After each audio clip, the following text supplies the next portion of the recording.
Nesta série de episódios, o Pátio em Casa saiu do espaço íntimo da gravação para vir até ao estúdio de rádio do Museu das Comunicações, em Lisboa, a convite da Fundação. Até aqui focámos no gesto artístico, agora o olhar expande-se para o exterior, para a comunicação. Não apenas o que se cria, mas como se comunica, como circula, como ganha forma pública e significado e alcance. Instalado no estúdio de rádio do Museu das Comunicações, este novo ciclo parte de um espaço simbólico, onde a história, a tecnologia e as linguagens de comunicação se cruzam para dar palco a uma dimensão muitas vezes invisível no meio artístico. Ao longo dos episódios continuamos a receber artistas, mas abrimos também a conversa a quem constrói o ecossistema à sua volta. Sejam managers, produtores, curadores, programadores, diretores artísticos, comunicadores e outros agentes fundamentais na forma como a arte chega ao público. Esta temporada propõe-se assim a entrar no backstage das decisões. Como se constrói uma carreira, uma narrativa, uma identidade artística. Como se medeia a relação entre criação e público. E, sobretudo, como se fala sobre arte hoje. O formato mantém o ADN do Pátio em Casa, próximo, dinâmico e humano, mas adapta-se ao novo contexto, integrando novos momentos e dispositivos que exploram o universo da comunicação.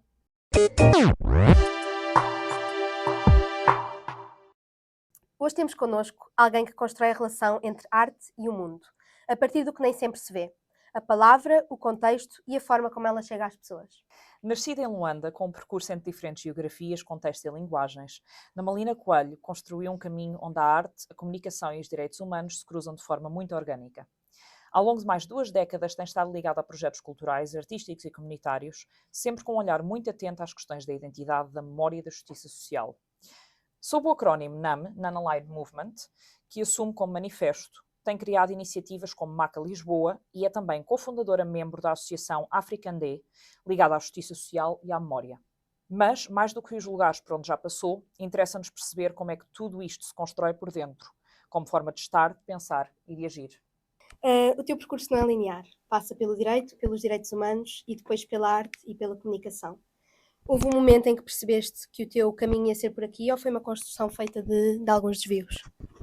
Eu acho que foi uma coreografia natural, se eu puder referir desta forma, porque eu acho que estamos a falar do mesmo território, mas linguagens diferentes. Ou seja, todo o meu percurso e formação na área do direito, dos direitos humanos, a nível de experiência, de academia, mas também de atividade profissional, deu-me toda uma estrutura sobre como sistematizar todos estes direitos, como defender ou chegar à justiça com esses códigos jurídicos, com essa linguagem, com essas ferramentas que depois, obviamente, são completamente distintas daquilo que acontece no campo das artes e da comunicação, mas que acabam por ser um reflexo ao mesmo tempo, porque o que eu acabei por fazer foi por trocar os códigos jurídicos pelos códigos da arte e da comunicação, as leis pelas pinturas, pela música, mas o território de atuação é exatamente o mesmo. É trabalhar e dar visibilidade a temas que, em vez de ser através da escrita ou destes temas jurídicos, é através dos pincéis, da música, da palavra, do pensamento, da poesia, mas de uma forma muito mais poética. E cresceste em diferentes contextos, ou seja, tanto geográficos, culturais e até políticos. De que forma é que essa vivência moldou a forma como olhas hoje para a arte e para o mundo?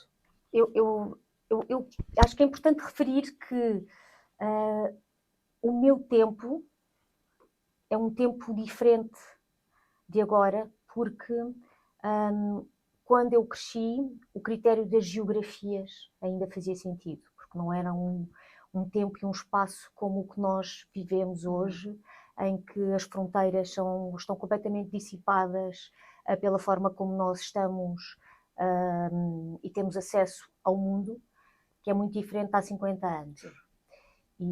E há 50 anos a realidade era, eu nasci num país, portanto, em 1976, num país recém-independente, portanto, em Angola, em Luanda, num contexto de guerra civil.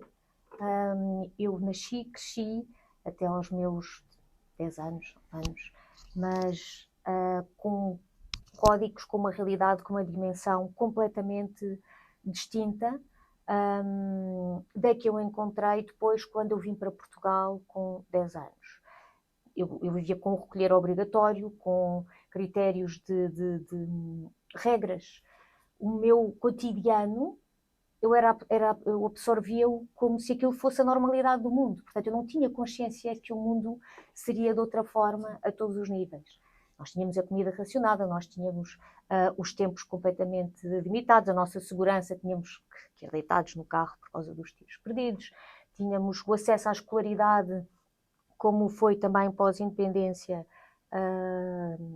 e uma vez que os professores também tinham ido embora, os professores portugueses, eu tive de aprender francês com um professor do Congo para poder entrar numa escola francesa, que no fundo era a que tinha segurança, e realmente isso era um privilégio. E, portanto, eu depois, quando vim para Portugal, eu vinha primeiro com este meu nome, na Malimba, não é? Depois com um sotaque francês do Congo, que os professores me tinham ensinado, com um sotaque angolano, com todo o meu orgulho, e para uma realidade portuguesa, lisboeta, um liceu francês, em que na altura realmente tinha um universo muito conservador de pessoas. Mas ao mesmo tempo eu tinha a liberdade. Eu vim para uma Lisboa onde eu podia ir ao cinema, andar de metro, nada disso, tudo eu descobri. Eu descobri o frio, eu nem sabia que existia, não é? Nunca tinha vivido o frio. A liberdade de entrar numa pastelaria, num restaurante e de comer tudo, os produtos frescos também, o aceder à cultura, a música, a própria televisão, a liberdade de estar com amigos na rua sem haver questões de segurança. E isso, sim, eu estou a falar de uma outra geografia, mas de um outro critério de liberdade de estar no mundo. E depois, mais tarde, obviamente, e depois de muitas viagens também, quando eu fui para Paris estudar. Portanto, quando eu falo destes 3 universos que me moldaram, principalmente Paris, onde eu vivi durante 5, mais até do que 6 anos, talvez 7, por causa da minha formação e de projetos que desenvolvi noutras áreas, acabei por chegar à raiz, à capital da cultura, que se calhar não tinha encontrado de uma forma tão direta, tão imediata, tão acessível, em todas as suas dimensões, nos meus outros territórios de raiz, não é? E sim, e portanto, sem dúvida, essas geografias moldaram aquilo que depois eu acabei por ser, como todos o resto dos países do mundo e das pessoas, e até chegar a esta era onde nós estamos, onde realmente essas fronteiras estão dissipadas e a outros critérios. Sim. Fala-se muito da arte como expressão, mas tu trabalhas muito a arte como uma ferramenta. Quando é que percebeste este potencial mais político e transformador? Eu acredito profundamente que a arte, a cultura, a comunicação são motores de transformação social. E para mim a arte tem uma conexão muito direta com a comunicação, não é? Porque é uma forma de expressão, de reflexão e acaba por ter outro tipo de meios para se manifestar, para existir.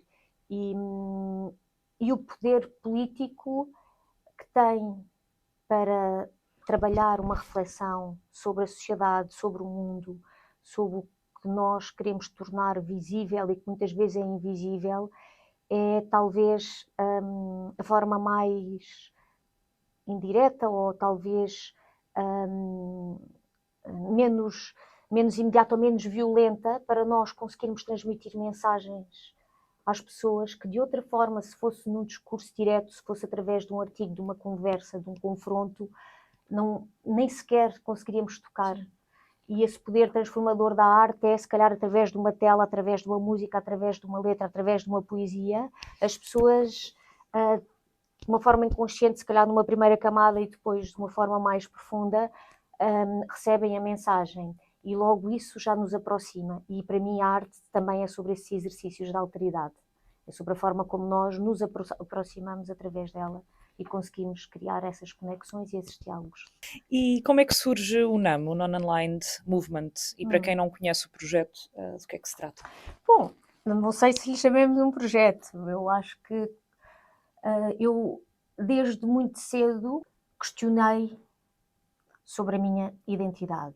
Eu sei que já lá vamos, mas e o Non-Aligned Movement foi talvez uma metáfora estendida, ou um manifesto pessoal meu, que acaba por refletir a minha forma de estar no mundo e de acolher o mundo, mas também de tentar desconstruir todas estas narrativas instaladas, canónicas, que existem e que são precisamente o oposto daquilo que eu acredito. Acho que nós temos de olhar sempre para esse lado não alinhado para nós percebermos o que é que faz sentido neste sistema, e essa reflexão é muito importante. E começou porque, no fundo, na Malimba, portanto, o NAM acaba por ser um acrónimo, as siglas, as primeiras letras do meu nome, e eu há muitos anos, quando eu estava Direito e comecei a trabalhar também, a estudar os países não alinhados, não é? Que em 1961 se juntaram para precisamente contrariar as narrativas geopolíticas instaladas e canónicas da altura e combater a colonização, o imperialismo, para lutar exatamente por valores não alinhados com aquilo que era o sistema político mundial. Eu achei engraçado o que isso representava e a pureza e a vontade com que se uniam com esse movimento, e comecei a brincar com isso, e é uma forma, um manifesto meu de estar e de ser. Tens uma relação muito forte com a memória, tanto pessoal como coletiva. De onde é que vem essa necessidade de olharmos para trás para compreender o presente? Precisamente por causa deste meu percurso, mas pela minha história de vida, mas também porque eu acredito que a memória não é nostalgia, é responsabilidade. Uhum. E quanto mais nós estivermos alerta para aquilo que nos rodeia, para não só o espaço e o tempo em que nós vivemos, nós vamos perceber que muito do que acontece no presente tem a ver precisamente com essa responsabilidade de memória. E que há muitos temas que são romantizados, ou que são ignorados, ou que são, de certa forma, que são interpretados numa direção que tem de ser urgentemente desconstruída. E para isso eu comecei-me a interessar muito pela raiz do que está na raiz dessa memória, para depois tentar perceber o que é que nós, com a nossa voz, podemos fazer com responsabilidade e no fundo, com as armas poéticas que nós temos. E o NAM é uma arma poética também para no fundo, dialogar com esses temas. E por isso acho que é importante essa responsabilidade. E já falaste sobre a identidade como algo em construção, portanto, uma coisa que não é fixa. Isso foi algo que sempre sentiste ou que foste percebendo ao longo do tempo? A identidade, começando até pelo mais básico. E aí começo pelo meu nome. São os nossos pais que escolhem os nossos nomes e, portanto, eu nem sequer tive voz. Mas, efetivamente, o meu nome foi determinante, absolutamente determinante, na construção da minha identidade, na construção da minha história, na direção dos meus interesses, da minha forma de estar e de sentir o mundo. E na Malimba ensinou-me desde muito cedo a lidar com a diferença, mas a tentar perceber à partida o que é que não encaixava, porque eu só a partir dos 6 anos, talvez 7, é que comecei a perceber que ninguém se chamava Ana Malimba, nem em Angola, e eu tinha 2 desejos, era que era conhecer uma outra Ana Malimba, que até hoje, dos meus quase 50 anos de vida, ainda não conheci, mas procurei, e que no primeiro dia de escola ou em qualquer circunstância, quando eu conhecesse alguém, que não houvesse silêncios, que não houvesse gargalhadas, ou que não errassem a repetir o meu nome. Sim.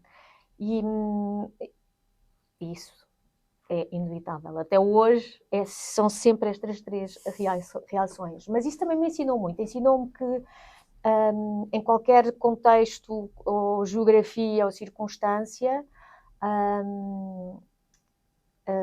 eu não bate certo aquilo que é a expectativa das pessoas quando vê o meu nome associado à minha fisionomia, à minha angularidade, e isso é muito engraçado, porque isso logo à partida eu já não estou num rótulo, e isso dá-me muita margem para, se calhar, conhecer as pessoas de uma outra perspectiva, de uma outra forma que se fossem dar, porque eu não encaixo naquela atitude que se calhar iriam logo ter como reflexo e como espelho dessa atitude. E lá está, eu nunca encontrei um espelho, então eu tive que criar eu própria essa identidade.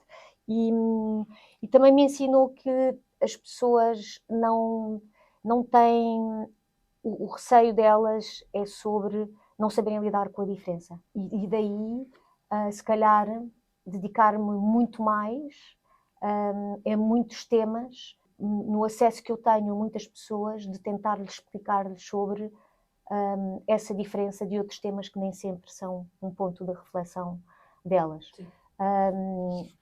Mas sim, sobre a identidade, até hoje é um questionamento, mas acima de tudo eu acho que mais do que se falar em identidade é sobre motivação, é sobre o que é que nós queremos fazer com a nossa voz, com a nossa presença e com o nosso lugar no mundo, no contexto e no tempo em que vivemos. Já disseste que a arte deve desafiar o pensamento contemporâneo, não apenas esteticamente, mas também eticamente. Hoje ainda sentes esse espaço na arte ou achas que está a ser absorvida por lógicas um bocadinho mais superficiais? Eu acho que cada vez mais nós estamos num mundo polarizado, em várias dimensões. Política, social, económica. E na arte eu também acho que se reflete desta forma. Ou seja, se por um lado nós temos uma arte que trabalha temáticas e de uma profundidade e de um questionamento como nunca foi até aqui, como nunca aconteceu até aqui, ou aconteceu, mas era de uma forma menos evidente, menos exacerbada, menos exposta e a convocar efetivamente o confronto ou a reação. Podia fazê-lo através de uma pintura, de uma música, de uma poesia, mas como vivíamos sem talvez essas margens de liberdade que temos hoje, a arte que tem essa intenção de politizar, de questionar, de confrontar, de refletir, existe de uma forma muito exacerbada. E por outro lado temos uma arte que também serve um reflexo do tempo que nós vivemos, da espetacularização, do entretenimento, do ativo financeiro, da mundialização de tudo, da reprodução, da contrafação, da cópia. E esse lado da arte existe. O lado da arte que serve esse propósito do ego, da estética, do interesse e do ativo financeiro, do Instagram, do ser muito estético e fotografável, instagramável e também de ser um estatuto, porque hoje quando nós vamos às bienais, às feiras, aos leilões, como tem uma repercussão, antes nem se sabia quem eram os colecionadores, quem é que ia adquirir aquelas obras, hoje já nem é tanto sobre que obra é que foi vendida por este valor, mas quem é que comprou, para onde é que foi, e portanto isso é bastante sintomático do que é que é esse outro lado, essa outra dimensão da arte nesse lugar de espetáculo, de ego e de entretenimento. Sim. Portanto, eu acredito nestas duas faces da arte e acho que são complementares e eu não excluo nenhuma. porque acho que cada uma serve o seu propósito e lá está, se isso for uma forma de quem está, se calhar, neste lado do entretenimento, acabar por se deixar contagiar e ir à profundidade, está ótimo, já se cumpriram muito bem uma à outra. Então, o teu trabalho toca frequentemente em questões de racismo, memória colonial e identidade. Sentes que ainda estamos muito numa fase de resistência a estas conversas ou já existe maior abertura? Eu acho que estamos num momento de transição, Uhum. de reflexão, de questionamento, já há mais abertura, porque efetivamente é impossível ignorar por mais tempo tudo aquilo que acontece historicamente, sistemicamente, estruturalmente no mundo. E chegou um momento em que temos de falar sobre isso. Infelizmente tivemos de chegar a este ponto quase de ruptura, teve que haver um Black Lives Matter para isso acontecer, e assusta-me que ainda haja quem pergunte ou quem negue que existe racismo. Portanto, eu acho que é muito importante, já nem é ser sobre não ser racista, é todos temos de ser antirracistas, porque já estamos nesse ponto. E se estamos numa fase de questionamento, temos de agora avançar, temos de reconhecer, portanto, temos de ir aos factos históricos, temos de enfrentar os factos históricos, temos de reconhecer, tem de haver um pedido de desculpas, mas também se reflita em mudanças concretas no presente, porque o presente continua a carregar esse peso histórico, essa violência, e não que se possa corrigir nem reparar, mas tem de haver urgentemente uma reflexão de como é que no presente temos de reagir estruturalmente, politicamente, a nível da educação, todos os manuais escolares que contam a história numa direção que é completamente tendenciosa, romantizada. Estruturalmente também a nível da sociedade, a nível das empresas, dos acessos, de tudo o que tem a ver com, já nem é com justiça, reparação, mas com a equidade, porque a equidade é a diferença da igualdade, mas a equidade que nós temos também de implementar para, dentro do possível, porque é impossível reparar séculos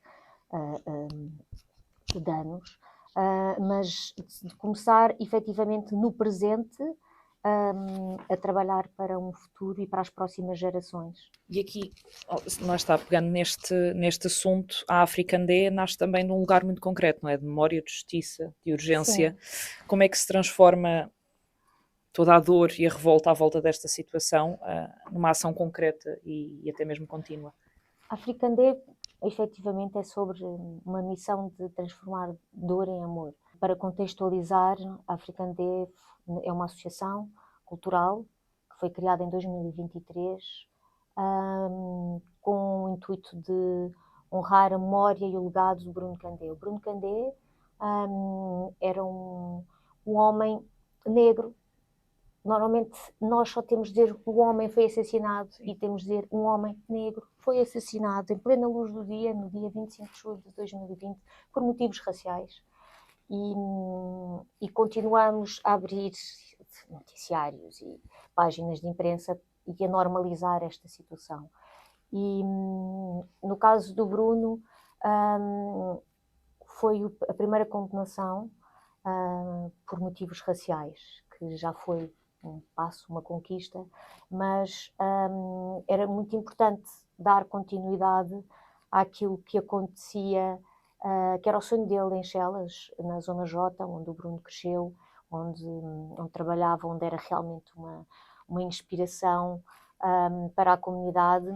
E o que aconteceu foi em 2023, a família e os amigos, neste caso nós temos uma proximidade muito, muito grande, e a Olga, que é a matriarca, a irmã mais velha do Bruno, disse, o Candé tinha este sonho. Eu disse, então vamos concretizar o sonho do Candé, e assim nasceu o nome African Day, e com a família e a comunidade criámos esta estrutura que tem várias dimensões, a cultura, as artes, a gastronomia, e no fundo temos não só projetos mais em concreto, como atuamos na comunidade na Zona J, principalmente, com o grupo de teatro com as crianças. Neste momento temos também um projeto ligado à Rádio Chelas. Temos um livro de memórias, estamos a construir um livro de receitas e memórias, precisamente para esse cruzamento de gerações,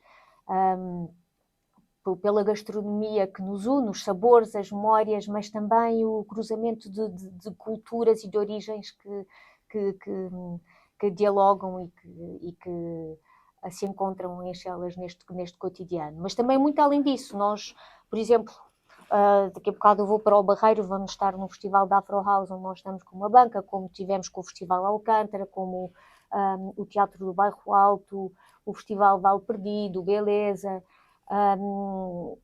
Muita da nossa atuação é nesta transversalidade e multiculturalidade e de territórios, de espaços, de atuações, de conteúdos. Tu trabalhas entre quem cria e quem recebe.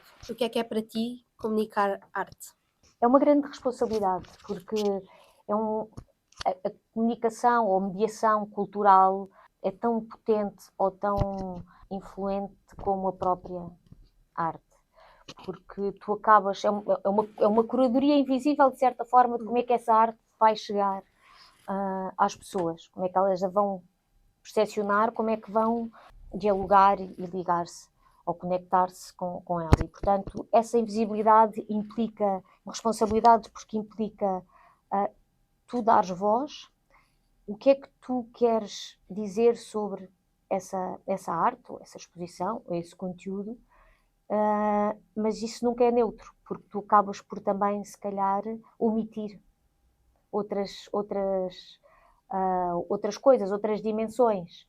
E, portanto, essa transparência versus essa responsabilidade também do que é que tu queres usar como mensagem, como palavra, quem é que tu queres chegar, também a pluralidade de públicos, que é para democratizar e acessibilizar a arte como um todo e não apenas como uma elite, como um espaço, como o que acontece num espaço institucional ou num espaço comercial. E eu acredito cada vez mais que o futuro da arte são as pessoas e é para as pessoas. Que as instituições, ou as galerias, ou os espaços de apresentação / representação de arte vão ser palcos desses públicos, mas também dessa arte, mas também dessa mediação cultural.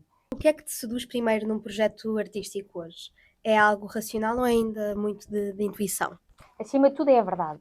E o que te vai dizer se é verdade é primeiro a tua intuição.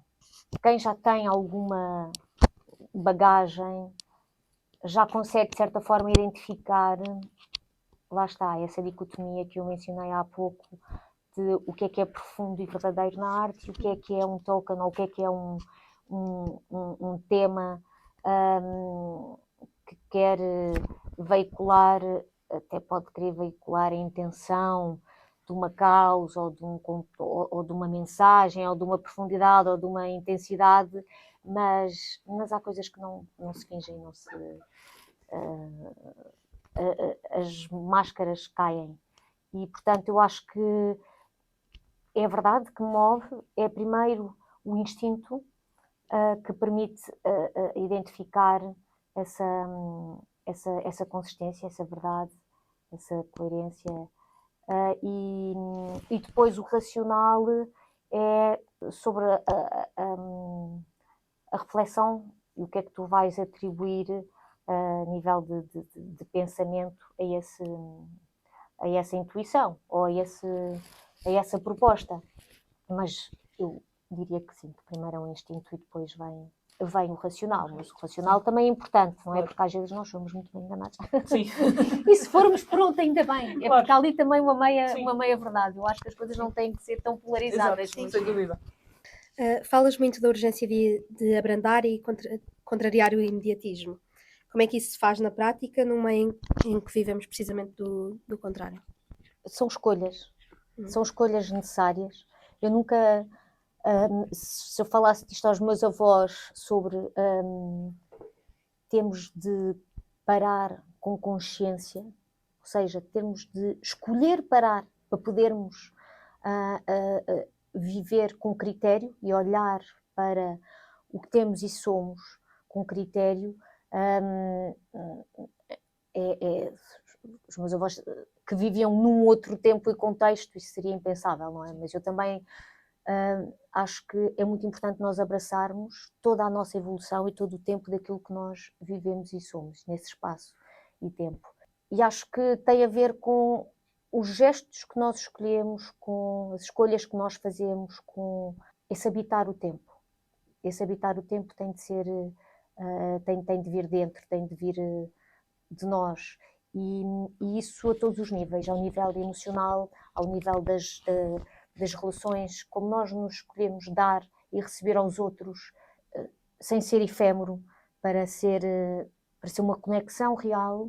Temos de nos dedicar a isso, temos de ir buscar essa profundidade, temos de ir buscar essa dedicação, temos de ir buscar esse tempo, esse espaço, essas palavras, essa entrega que é de tudo, é da forma de comunicar, é da forma de se entregar a todos os níveis, emocional, o corpo, o tempo e aos objetos também, não é? Porque nós estamos completamente, eu de todo renego a tecnologia, eu abraço tudo aquilo que é o meu tempo, ainda por cima eu tenho 2 filhos de 20 e 18 anos e o que eu quero é precisamente acompanhar o que é que os move, e isso para mim é muito importante, mas também é muito importante que eles acompanhem aquilo que eu tenho para lhes transmitir e que eu acredito que deve persistir neste tempo cada vez mais efêmero e egóico e superficial, porque nós nunca tivemos tão conectados e ao mesmo tempo tão distantes uns dos outros, não é?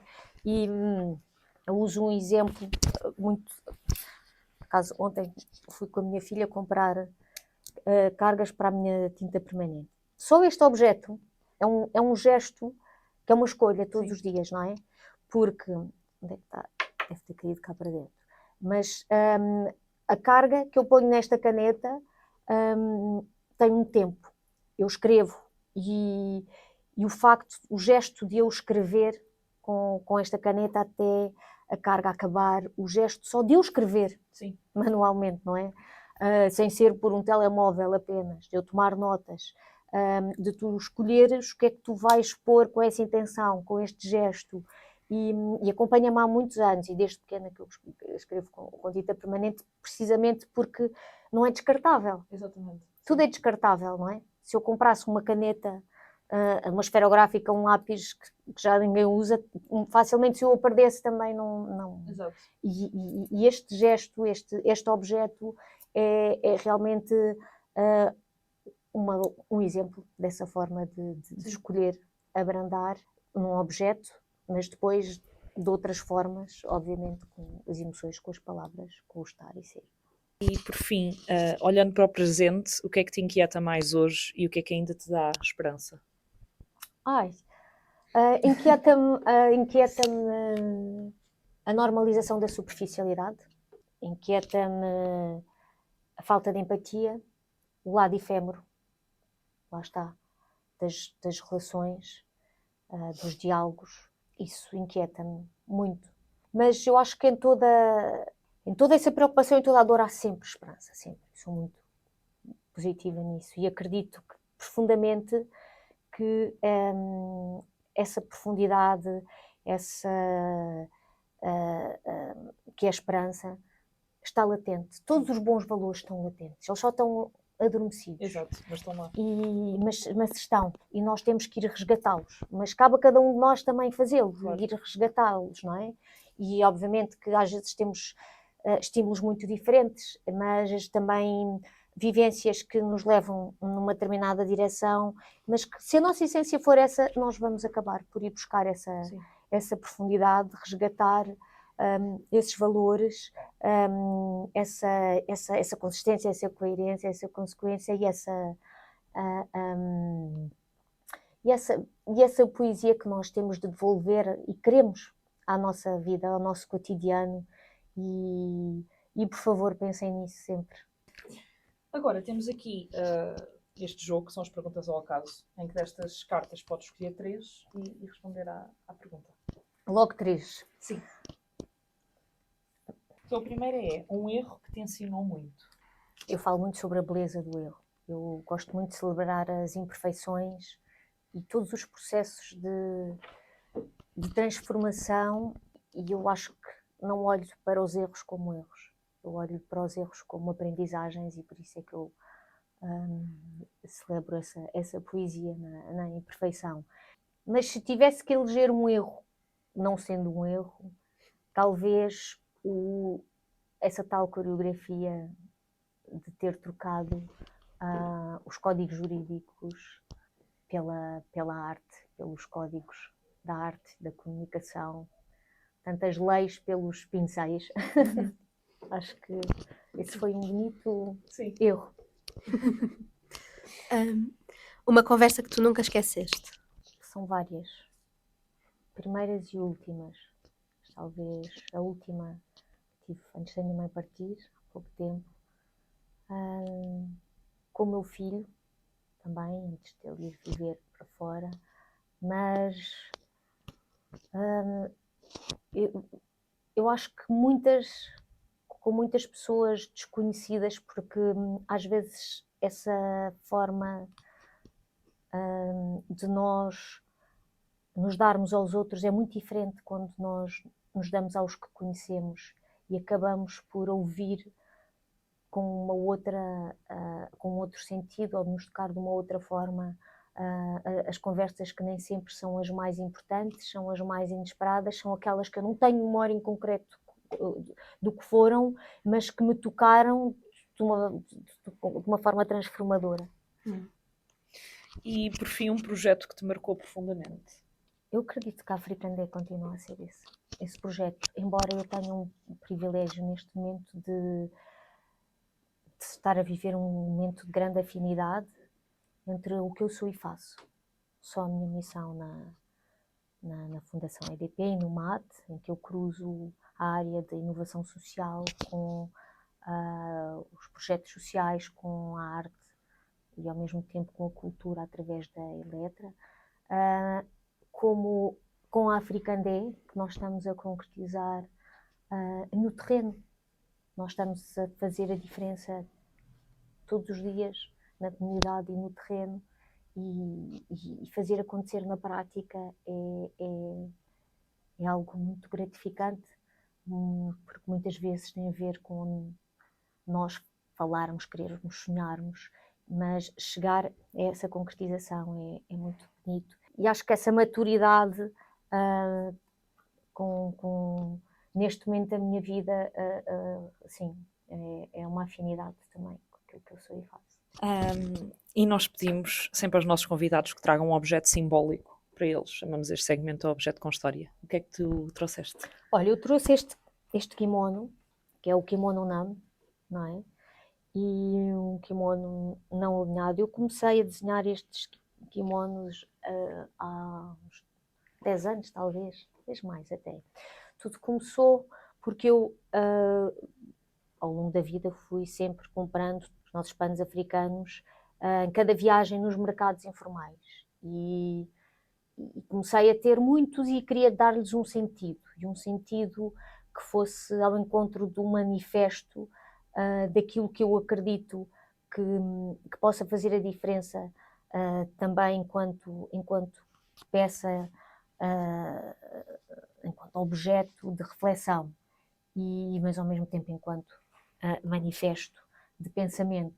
E estes kimonos feitos a partir desses panos que eu compro nos mercados informais, quando viajo, transformei-os neste objeto, que é um kimono porque por não ter género, é reversível, portanto eu posso usar dos dois lados. São feitos manualmente por alfaiates ou costureiras das comunidades ou dos bairros. A maior parte são migrantes, e é uma forma de haver o gesto para o transformar. Sim. E para lhe dar corpo e matéria, e depois de estarem prontos eu imprimo nas costas este mapa, um non-aligned map, e é um mapa que vem questionar exatamente estas narrativas canónicas que eu sempre no fundo questionei desde pequenina, fosse em Angola, fosse em Lisboa, fosse em Paris, fosse no resto do mundo, fosse na sala de aula, fosse em relação ao meu nome. E isso fez com que eu criasse este mapa, não alinhado, porque está invertido. Se a Terra é redonda, porque é que nós seguimos esta narrativa geopolítica e estas cartografias impostas pelo sistema, não é? Porque é que não invertemos? Exato. Então eu fiz isso e pus a África no hemisfério norte e aquilo que sistemicamente está no norte pus para sul. O cor-de-rosa fluorescente, porque é para convocar, uma forma de convocar e refletir sobre o mapa cor-de-rosa, consequente da Conferência de Berlim, 1884, que no fundo foi o que definiu por régua e esquadro as fronteiras africanas a partir dos países europeus que chegaram e desenharam essas fronteiras. E é uma reflexão absolutamente crítica, obviamente, Sim. de como isso aconteceu e neste mapa invertido. E o dourado por toda a riqueza que engloba aquilo que muitas vezes é invisível ou foi apropriado ou precisa de ganhar uma voz e uma dimensão que não tem. E isto é reversível porque está nos dois lados e a última camada é pintada no chão da minha cozinha sempre, que é por cima dos padrões. Eu ainda pinto outro tipo de imagens e de símbolos e de siglas. Pronto, agora temos outro segmento que é a mensagem de voz. Imagina que alguém quer trabalhar na área da cultura, não necessariamente como artista, mas neste espaço entre criação, pensamento e comunicação. Que mensagem deixarias a essa pessoa? Eu diria que é uma missão, é uma responsabilidade trabalhar na área da cultura. É preciso querer, é preciso gostar. Não é preciso, tem de haver essa afinidade, porque é como no território social, temos de querer e gostar de estar ali, temos de sentir prazer, temos de ter os códigos. É muito importante ter os códigos, porque os códigos da cultura são muito diferentes dos códigos, se calhar, noutras áreas de atuação da sociedade.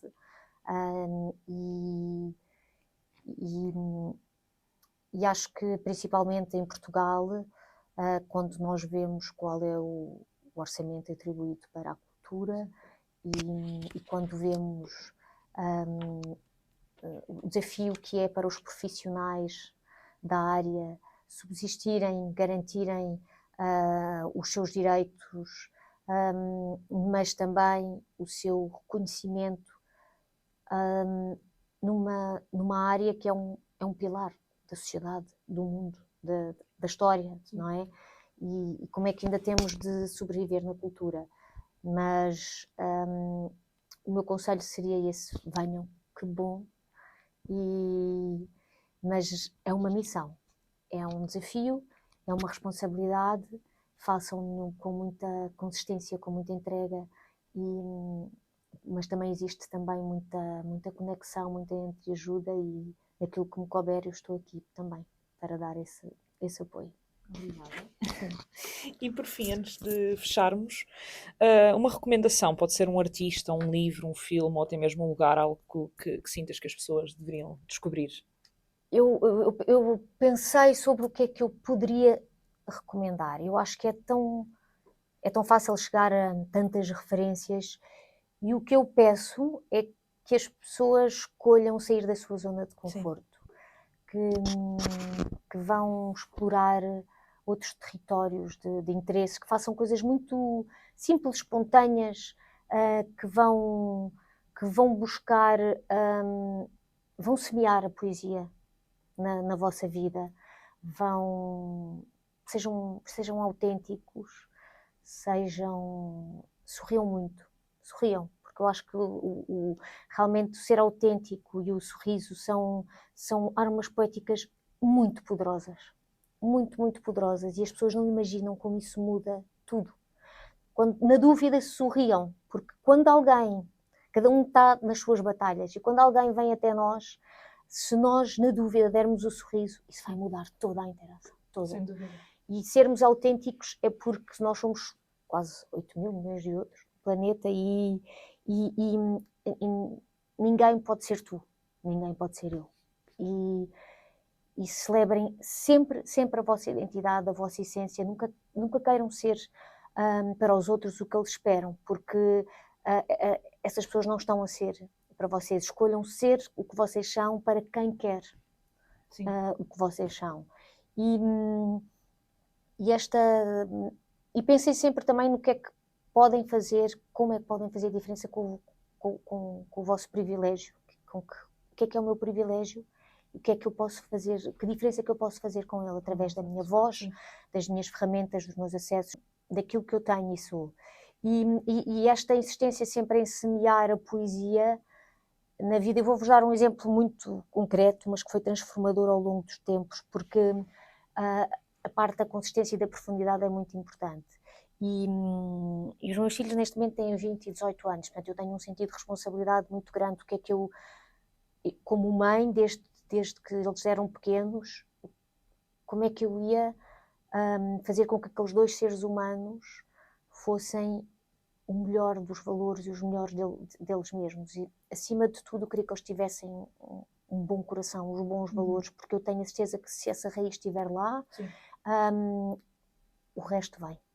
As oportunidades, a felicidade, as boas atitudes. E então a forma de eu semear a poesia neles foi levá-los todos os anos a uma viagem surpresa. Estes 4 anos. Portanto, eles nunca se sabem, continua a acontecer, eles nunca sabem para onde é que vão. Portanto, o meu filho tem 1,89 m, ainda mando nele.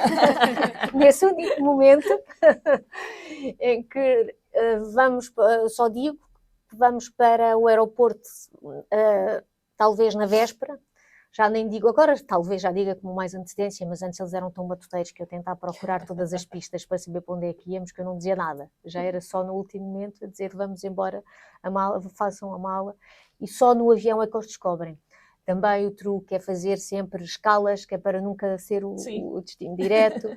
E é muito engraçado esse jogo, porque eles nunca sabem. E é tão bonito a emoção do processo de eu poder fazer isso, mas com 4 anos, como com 20 anos, o brilho nos olhos deles é o mesmo. Sim. E não sei até quando é que posso fazer isso, mas semeiem essa poesia, semeiem sempre esse dar e receber dos outros com esses pequenos detalhes, são o que fica, são o que vale.